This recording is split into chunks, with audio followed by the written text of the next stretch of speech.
La revue de presse avec Julien Herpin. Bonjour Julien. Bonjour Jean, bonne fête. Et merci beaucoup. La presse qui revient longuement sur la tempête Zeus ce matin. Oui, notamment Presse Océan avec cette question, le pont de Cheviré a-t-il fermé trop tard? Rappel des faits lundi, il y avait donc cette tempête Zeus, des vents violents et conséquence, 2 poids lourds qui se sont couchés sur le pont de Cheviré en début de matinée. Christophe, qui est cité par Presse Océan, qui est conducteur poids lourd, explique être passé à ce moment-là et avoir vu ces 2 poids lourds. L'explication, c'est que ces camions, selon lui, du moins l'explication, c'est que ces camions sont bâchés et vides, le vent s'engouffre et les retourne comme des fétus de paille. Heureusement, les conducteurs n'ont pas été blessés. Presse Océan qui rappelle également la procédure en cas de tempête pour...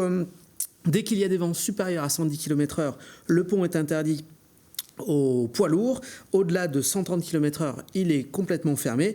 Or, au moment de l'accident, le vent n'avait pas atteint cette barre des 110 km/h. Du coup, la préfecture qui fixe ces règles envisage éventuellement de tirer des conséquences de cet épisode-là et pourquoi pas modifier la législation et fermer le pont peut-être plus tôt.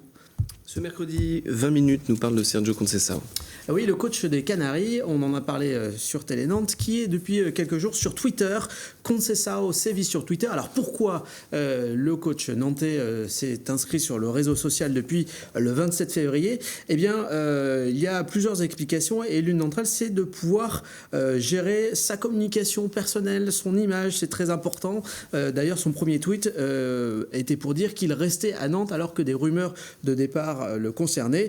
Ce qu'il faut savoir également, c'est que Sergio Conceição appartient à un groupe, c'est le groupe Doyen Sport, qui gère également son image et que l'image c'est important, ce qui fait que Twitter, ça fait partie de ces éléments de communication sur lesquels le coach nantais ne transige pas. On continue avec une découverte dans Ouest France ce matin.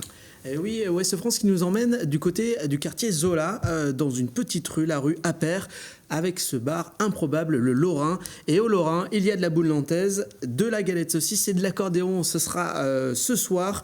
Pourquoi? Eh bien, tout simplement parce que le bar entre dans la programmation du festival Europhonics. Il faut ramener du monde dans ce genre de bistrot, dit l'instigateur de cette initiative. On voit derrière eux, d'ailleurs, cette piste de boule nantaise en forme de coque de bateau. Zim Boum Boule, voilà comment ça s'appelle. Ça commence à 19h. Et il faut y aller. Rue Appert, quartier Zola. Merci Julien.